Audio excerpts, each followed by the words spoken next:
Hola, buenos días. ¿Me pone un café solo, por favor? ¿Cómo no, caballero? Gracias.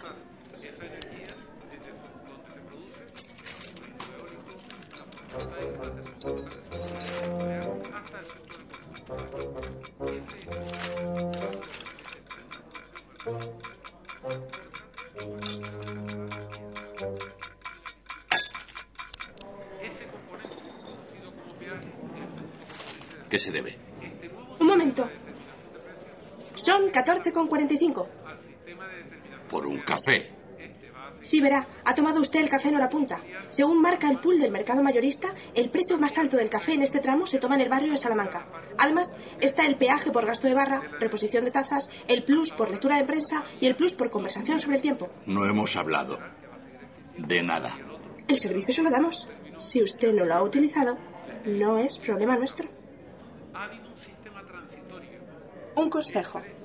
La próxima vez, venga a las 4 de la mañana. A esa hora, el café está tirado.